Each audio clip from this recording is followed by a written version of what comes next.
તાકાત વાળી જાન જોડવી હોય ને તો દીકરાઓને હત્યાવીમાં બઠ્ઠા કરવા પડે અને કરવા પડે. અમે તમારા માટે લડીએ, અમે તમારા માટે પગમાં સોલા પાડીએ, અમે તમારા માટે ઘર છોડીએ, અમે તમારા માટે અમારું શરીર બગાડીએ. અને ચૂંટણી ટાણે જો તમને કમળ વાલું લાગતું હોય તો મારા શબ્દો યાદ રાખજો.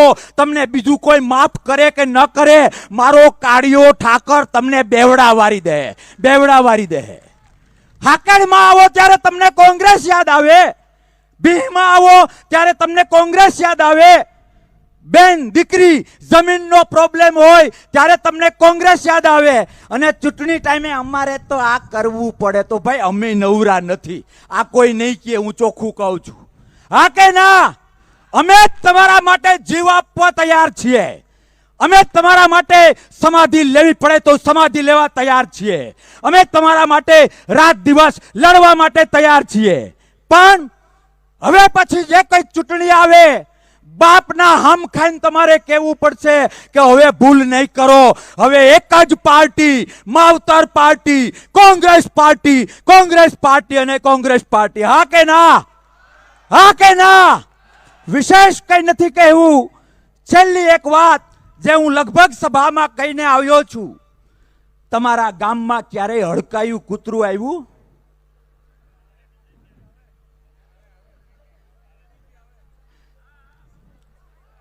હડકાયું કૂતરું જ્યારે ગામમાં આવે ત્યારે પૂછીને કહી દે કે તું પટેલ છો કે દરબાર છો કે આહિર છો કે મુસ્લિમ છો કે વાણિયો છે કે. ગીતાબેન બરાબર ને? તમને ક્યારે કહ્યું? હડકાયું ગામમાં આવે તો પૂછીને નથી કહેતું, એ ઇન્સાનને પણ કહેડે છે.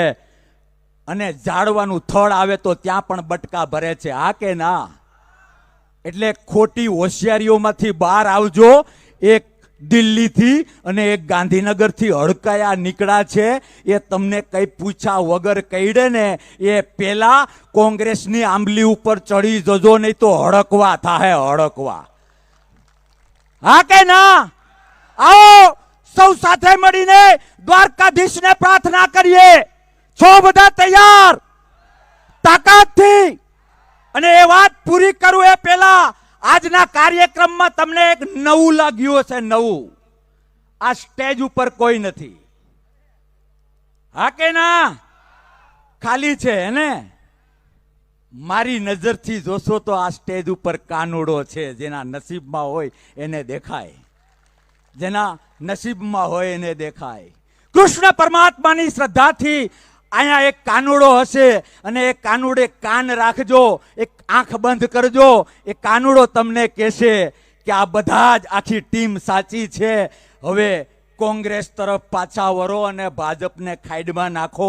એવો અહીંયા બેઠેલો કાનુડો તમને કહેશે, જો બીજેપી નામની રસી નહીં લીધી હોય તો.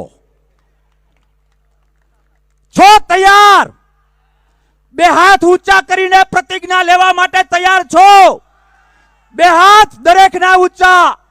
હે દ્વારકાધીશ, હું પ્રતિજ્ઞા લઉં છું કે ધર્મના નામે લોકોને ઉલ્લુ બનાવીને જે લોકોએ સત્તા પ્રાપ્ત કરી છે એને એની ઓકાત બતાવીને હવે પછી માવતર પાર્ટી કોંગ્રેસ માટે મહેનત કરીશ, કોંગ્રેસ માટે મહેનત કરીશ, કોંગ્રેસ માટે મહેનત કરીશ. બસ ભવિષ્યમાં મળતા રહીશું. ક્યાંય કોઈ પણ પ્રકારની સમસ્યા હોય અને તમારો નજીકનો કોઈ પણ સેલનો કોંગ્રેસી વ્યક્તિ હોય એને અવાજ કરજો. પાછા પડીએ ને તો અમારા નામ બદલી નાખજો. હા કે ના? આવો મહાદેવને યાદ કરીને મારી વાત પૂરી કરું છું.